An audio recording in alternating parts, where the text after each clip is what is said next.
শব্দ দিয়ে আজান হয়, ১৫০০ বছর যাবত সূরা ফাতিহার মাধ্যমে নামাজ হয়। ও মুসলমান, না আজানের মজা কমছে, না সূরা ফাতিহার তেলাওয়াতের মজা কমছে। প্রত্যেক রাকাতেই সূরা ফাতিহা, তারাবির নামাজে প্রতি রাকাতে সূরা ফাতিহা পড়া লাগে। যদি ইমাম সাহেব ভুলে না পড়ে, যদি না পড়ে তো পিছন দিক দিয়া লোকমা দেবে আলহামদুলিল্লাহি রাব্বিল আলামিন।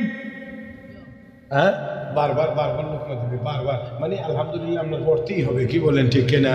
হ্যাঁ, পড়তে হবে, লোকমা দিবে। আর যদি না জানে কেমনে লোকমা দেওয়া লাগে, তুই বেটা কাশি হইলে দিব। এটা আপনাদের এদিকে নাই, আমাদের এদিকে আছে। কথা বোঝেন না? এক ইমাম সাহেব নামাজের মধ্যে ওয়াশ-শামসি ওয়া দুহাহা তেলাওয়াত করতেছে, ওয়াশ-শামসি ওয়া দুহাহা ওয়াল কামারি ইযা তালাহা ওয়ান নাহারি ইযা জাল্লাহা। 18-19টা হা আছে সূরার ভিতরে। মুসল্লি এক বেচারা নামাজ আর কোনোদিন গেছে না গেছে কে জানে, বেচারা হা হা শুনে মনে করতেছে ইমাম সাহেব কি কেরাতো ফেস লাগাই দিল নি, খালি বারে বারে হা হা। যত উনি হা হা কর, মুসল্লি পিছন দিক দিয়ে হইতেছে না, হইতেছে। নামাজ হইতেছে, যে লোক বলতেছে হইতেছে না, তার নামাজ হইতেছে। তার মানে এতটুকু জানে না যে নামাজে কথা বলা যায় না। ও মুসলমান, আপনারা তো একটু হাসলেন, ঠিক আছে, একটু না হয় হাসলেন, কিন্তু এর ভিতরে তো অবশ্যই এখানে আমাদের দুঃখ এবং কষ্ট এবং লজ্জা আমাদের এখানে ভিতরে থাকার কথা। কারণ মুসলমানের সন্তান, নামাজের মাধ্যমে নামাজের ভিতরে কথা বলা যায় না। তোরা নামাজ কেমন করে পড়তে হয় মুসলমানের সন্তান জানে না, এর চেয়ে পুরা কবাল্লার কোনো মুসলমান হতে পারে না। আমাদের দেশে অনেকে আছে কি জানে, এদিকে কয় না। কিছু লোক আছে না, মানে আগডুম বাগডুম গোড়ার ডুম পইরা হে গোড়ার ডিম হয়ে গেছে। গোড়ার ডিম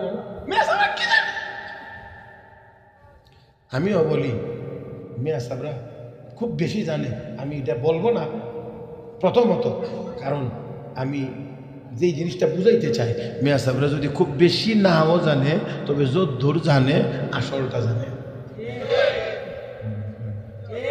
কোনটা জানে? আর তোমরা জানে জানো নকল। যার কারণে এই নকল হওয়ার কারণে বড় শিক্ষিত হয়েও এই দেশে বড় চোর হয়, বড় দুর্নীতিবাজ হয়, বড় কেলেঙ্কারিওয়ালা হয়।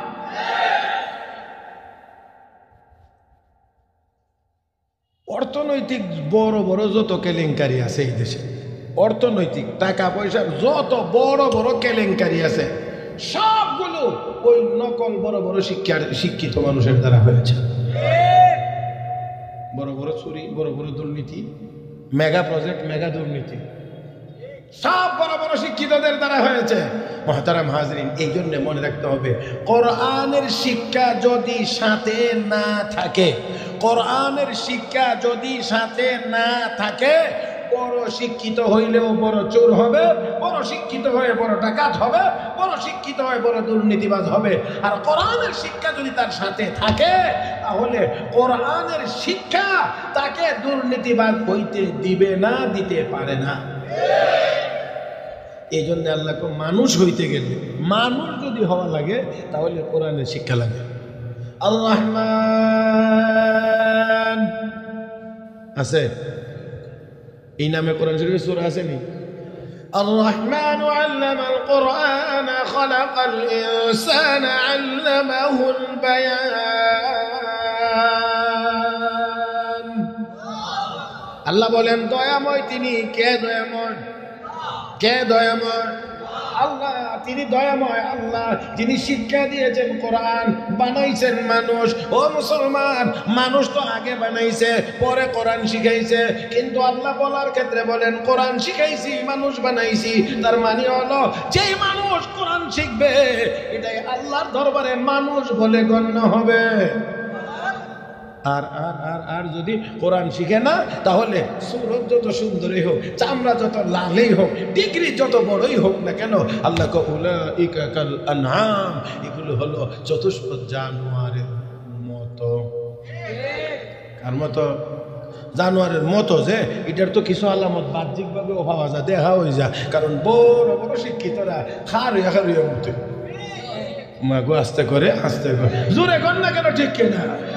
আর আমরা এই মাদ্রাসার তালবা গোলসের উপরে জরিপ করে দেখেন, ছোট ছোট তালবা, বড় বড় তালবা, মাঝারি তালবা, যত তালিবুল ইলম আছে, এক বছর পরীক্ষা করে দেখবেন একটা গুড়াগাড়া ছোট একটা তালিবুল ইলম কোনোদিন দাঁড়ায়া পেশাব করে না।